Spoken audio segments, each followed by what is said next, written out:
A young woman vanished just 2 days before her birthday under mysterious circumstances. From the very first hour of the investigation, police uncovered a series of suspicious clues that suggested something terrible might have happened to her.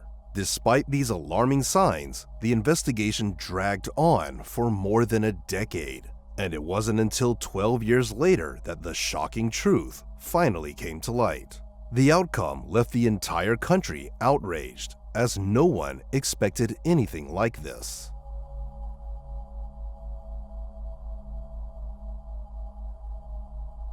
Caitlin Markham was born on August 16, 1989, in Fairfield, Ohio. She grew up in a loving family with her parents and younger sister and was surrounded by many friends. Even as a child, Caitlin had a gift for making connections. She could approach the shyest kids on the playground and have them laughing and playing with her in no time. Caitlin was also a creative soul who loved singing, drawing, and basically anything related to art. Her passion shaped her career path, and after high school, she enrolled in a local university to study graphic design. The summer of 2011 was supposed to be a turning point in Caitlin's life. She was preparing for her final exams and planning a big move to Colorado with her fiancé, John.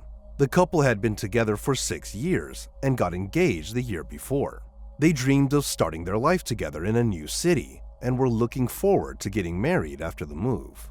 On the morning of August 14th, Caitlin was supposed to go to her shift at the bridal shop where she worked part-time. That day, her loved ones tried reaching out to her, but she didn't respond to any calls or messages. Soon, her family began to worry and contacted Caitlin's workplace, only to find out that she hadn't shown up for her shift that morning. This was highly unusual. Caitlin was always in touch and had never missed work without letting someone know. Still, her family initially thought she might be busy with someone else and couldn't get back to them. They decided to wait it out, but as evening approached and there was still no word from Caitlin, their concern grew to a breaking point. Her fiancé, John, decided to stop by her apartment after work to check if everything was okay. Caitlin's car was parked in front of the small apartment complex where she lived, but when John entered the apartment, which was unlocked, he only found her dog inside. There was no sign of Caitlin, and nothing seemed out of the ordinary to suggest that something bad had happened. Despite this, the fact that she hadn't been in touch all day was deeply concerning to everyone who knew her, so John decided to call the police. He explained that his fiancée hadn't been in contact since the morning, and they sent a patrol officer. After searching Caitlin's apartment, the officer found no signs of a break-in, struggle, or anything to indicate a crime. But one particular thing did stand out as suspicious. Caitlin's keys were inside, along with her wallet and ID. Given that she wasn't at home, this raised red flags for the officer. If Caitlin had left on her own, she would have at least taken her keys and locked the door behind her. John said that he last saw Caitlin the night before. They had been hanging out at her place with a mutual friend. After his friend left, John headed to a party with some other friends, while Caitlin decided to stay home because it was already late. A few hours later, John returned to his own home, where he lived with his mom. He and Caitlin exchanged a few messages, but after that, she stopped replying. John mentioned that he texted her every morning and always got a response, except this time. Investigators spoke with Kaylee's friends and family, but none of them had been in contact with her since the previous evening. Everyone insisted that Caitlin wouldn't have just taken off without a word. It was completely out of character for her. She was focused on her final exams, and her birthday was only a few days away, which she planned to celebrate at a local restaurant with her loved ones. With all this information in hand, the police began to suspect that something bad might have happened to Caitlin and decided to launch a search operation. They brought in over 100 volunteers, divided them into groups, and started combing through the city. Her family and friends also prepared flyers with information about Caitlin, which were soon posted on nearly every street. Meanwhile, detectives were looking for any leads that they could find. Naturally, they started by investigating Caitlin's fiancé, John. On the first day, the police noticed some small scratches on his neck, but John explained that he had accidentally scratched himself while shaving. They also asked him to take a voice stress test, which basically analyzes recorded answers for any signs of deception. The results were inconclusive. but the detectives couldn't determine if they indicated that John was lying or simply anxious about his fiance's disappearance. From the start, he was actively involved in the search efforts, answered all the police's questions, and even gave multiple interviews to local news outlets, which had already begun covering the case. The investigators then verified John's alibi, confirming that he was indeed at a party with friends that night. They were also able to corroborate his account of returning home afterward and watching a movie on his laptop by reviewing the data on his computer. Detectives spoke with the mutual friend who had visited Caitlin and John that evening, and he confirmed that he was indeed at her place. He mentioned that they talked about the couple's upcoming move, Caitlin's exams, and just chatted. However, he did note that Caitlin seemed quieter than usual, spending most of the evening studying on her laptop. He assumed she was simply stressed about the upcoming exams, which were only a few weeks away. Based on this information, the likelihood of John's involvement seemed slim, and investigators shifted their focus to other leads. After obtaining a warrant to track Caitlin's phone, they discovered that it had been turned off at 12:06 a.m., and there had been no activity since. They also saw that she had sent John a photo about half an hour earlier, which aligned with his account. Despite their efforts, no further traces of Caitlin were found, so the police doubled down on the search. In the days that followed, even more volunteers joined the effort, and national media began covering her disappearance. Search teams scoured forests, bodies of water, and abandoned buildings, but nothing yielded any results. Weeks went by, and despite the ongoing search, the police found no trace of Caitlin. John continued to be heavily involved in the search efforts, but as time passed, more and more people in the town started to suspect that he might have had something to do with his fiance's disappearance.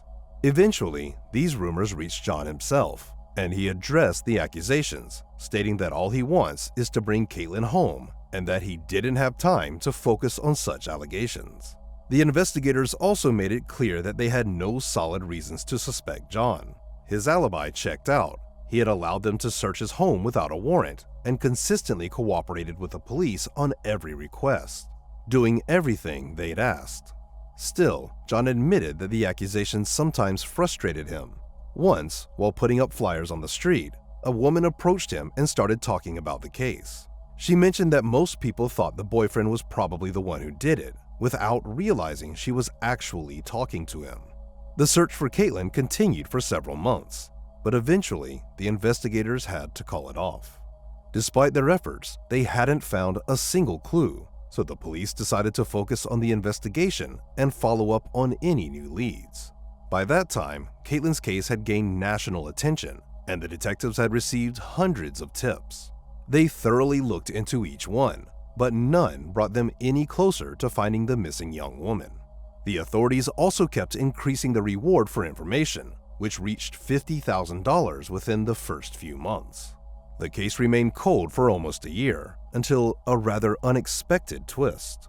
Police in Miami arrested a 28-year-old man for assaulting a college student. At first, this seemed unrelated, until detectives working on Caitlin's case discovered that this man had been living right across the street from her apartment complex at the time of her disappearance. Detectives went to Miami to question him and establish his whereabouts on the night Caitlin vanished. But after a thorough investigation, they concluded that he had no opportunity to commit the crime, and he was ruled out as a suspect. This case remained cold for another year, until April 10, 2013. On that day, a man from a small town called Cedar Lake in Indiana went searching for scrap metal along a road near a wooded area. As he walked past some trees, he noticed a bundle of black tarp. He decided to inspect it and, to his horror, discovered human bones inside. He immediately called the police, and the officers sent the remains to a lab for analysis. During the search of that area, they also found another bag, which contained only a skull. The experts quickly determined that the remains were indeed human and, using dental records, identified the victim. It was Caitlin. This confirmed that Caitlin had been dead all along, and the police were now certain they were dealing with a murder, as someone had dismembered her body and transported it to a neighboring state. The killer hadn't even attempted to bury the remains. They had simply been left next to a pile of trash. Due to the advanced state of decomposition, the forensic experts were unable to uncover any significant clues or determine the exact cause of death. The only notable finding was evidence of a stab wound on one of the arm bones. Although the exact cause of death could not be established, the medical examiners confirmed that it was undoubtedly a homicide. The fact that the remains were discovered in another state complicated the investigation. Police from both Indiana and Ohio had to work together, but despite their combined efforts, they made little progress. They did, however, conclude that the body was likely kept elsewhere before being moved to the woods. It's possible the killer feared it would be discovered and decided to relocate the remains to a more remote spot. In 2015, Caitlin's father decided to hire a private investigator because he felt that the local police department was not putting enough effort into solving the case. The investigator conducted his own investigation, speaking with Caitlin's relatives and friends, and eventually identified 2 potential suspects. He passed this information on to the police, but they chose not to disclose the detective's findings. That same year, the reward for information increased to $75,000. Yet this still did not bring investigators any closer to solving the mystery. Caitlin's father fought to have this case transferred from the local police to the county authorities, and by the end of 2015, he finally succeeded. A new team of detectives took over and began working on the case basically from scratch. In 2016, detectives told reporters that they had a prime suspect whom they believed to be responsible for the murder, but they lacked any evidence to make an arrest. Because of this, they did not reveal the suspect's identity, and the investigation stalled once again for years. In 2018, police in a town just a few miles from Caitlin's home discovered the body of another young woman. The circumstances of this crime bore a striking resemblance to Caitlin's case, prompting investigators to explore a possible connection. They soon identified a suspect named Michael, who had reportedly stalked the victim for weeks before killing her. Detectives began to investigate any potential links between Michael and Caitlin, and initially they found none. But soon, they stumbled upon a surprising detail. In one of the killer's social media photos from a music festival, he was seen standing next to Caitlin's fiancé, John. When police questioned John about this, he confirmed that he had met Michael at the festival, but stated that they had barely interacted. Despite the intriguing coincidence, investigators couldn't uncover any further connection between Michael and Caitlin, making it impossible to link him to her murder. This continued until 2023, when investigators unexpectedly announced the first arrest in Caitlin's case. Police took a man named Jonathan into custody. They informed the media that Jonathan was a close friend of both Caitlin and her fiancé. At first, the police kept the details of the arrest under wraps, but 2 months later, they made another shocking move. Caitlin's fiancé John was arrested on suspicion of her murder. Only after this did investigators share with the public what they had uncovered in the past few years. When the case was handed over to the county police, the new detectives started from scratch, going through all the existing evidence. Right away, they found John's behavior suspicious, especially his 911 call. The investigators felt his words sounded rehearsed, almost like he was reading from a script. They got the same vibe from his initial statements to the patrol officer. Next, the detectives looked at recordings of conversations with mutual friends of Caitlin and John. Many of these friends had shared some concerning observations back in 2011. According to their accounts, in the months leading up to her disappearance, Caitlin expressed that there were serious issues in her relationship with John. So serious that she even considered breaking up with him. She told her friends that John had started using drugs, became more aggressive, and was constantly watching adult content of a quite disturbing nature. Another interesting aspect of the case came from witness statements that had been in the police's possession since 2011. On the night Caitlin disappeared, 2 teenagers snuck out for a party around 2 a.m. As they passed John's mother's house, they noticed 2 cars pull up with their headlights off. John got out from one of the cars, went inside the house, and quickly returned before getting behind the wheel. Both cars then drove away, still not turning the lights on. These statements contradicted John's alibi, who claimed he had been home watching a movie.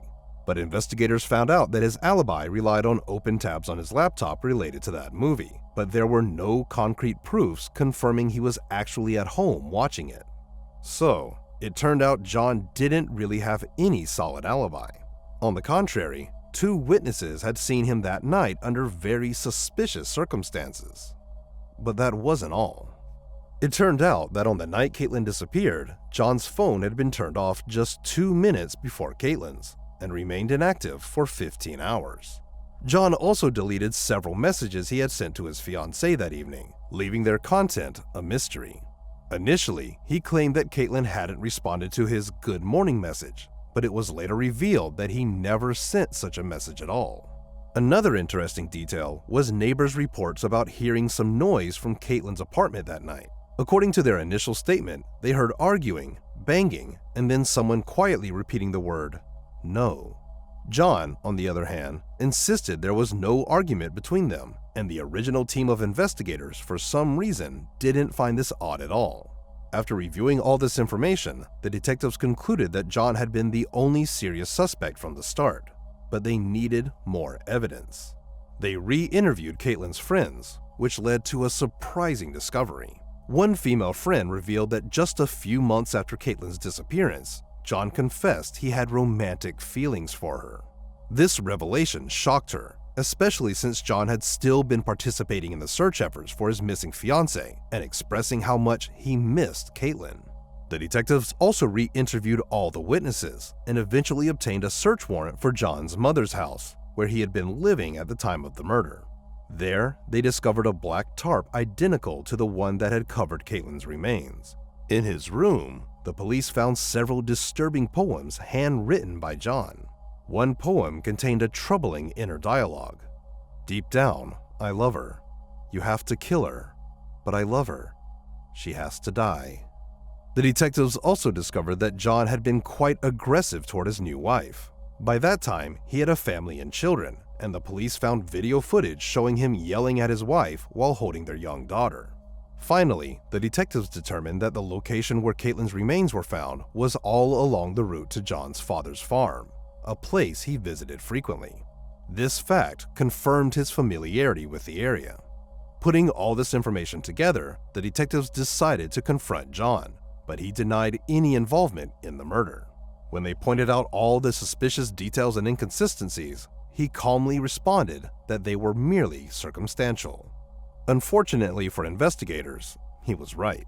They understood that with this limited evidence, they were unlikely to secure a conviction, as there was no solid proof linking him to the crime. However, they could arrest him for providing false statements based on witness accounts that placed him leaving his house at 2 a.m. But there was another complication. Witnesses reported that John wasn't alone. Another car had pulled up with him. Following this lead, detectives focused on his friend Jonathan, suspecting he might be the other person. They soon discovered that Jonathan was also in that group photo from the music festival, alongside John and a convicted murderer who had killed another young woman. Reviewing Jonathan's conversations with the police in light of their findings, the detectives decided to arrest him for providing false statements, although they didn't disclose specific details at the time. 2 months later, they arrested John himself, but the case still hung by a thread due to the lack of substantial evidence.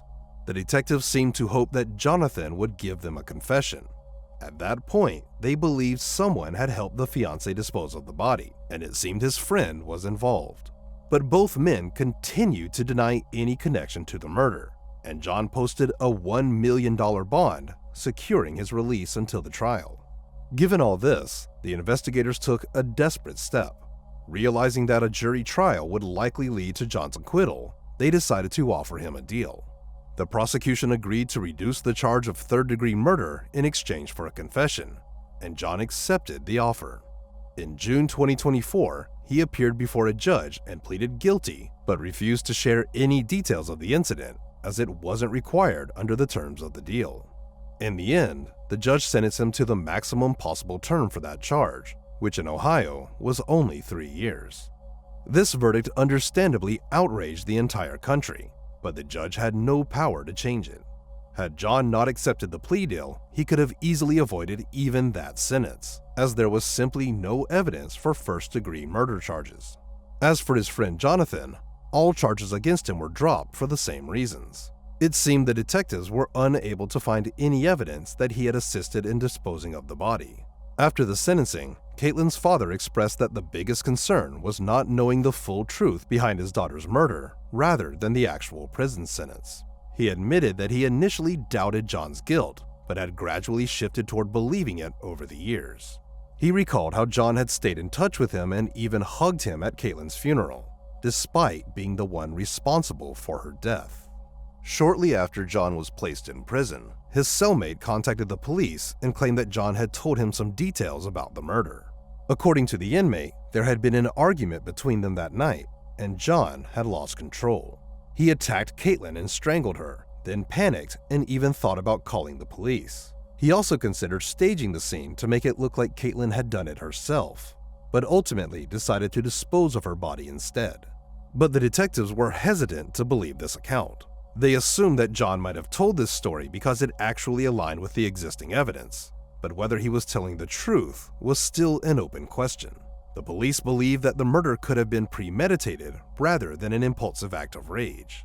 One detective who interrogated John was convinced that the man was a psychopath. He stated that he had spoken to many criminals throughout his career, but John stood out among all of them. Despite all this, there was no way to change the sentence, and John would be released in 2027 when he turned 39. The victim's parents had given up hope of ever learning the full truth. Even if John decided to confess, they would likely struggle to believe him. They were left to watch as he served a minimal sentence behind bars and would eventually return to society, where his actions could potentially harm others. The police are also continuing to investigate a possible connection between John, his friend, and the man convicted of killing another woman. They do not rule out the possibility that the trio could have bonded over their twisted fantasies and shared tendencies toward violence, but there is no evidence to support this theory yet. Share your thoughts on this story in the comments section, and don't forget to press the like button if you enjoyed my video. Thank you for watching.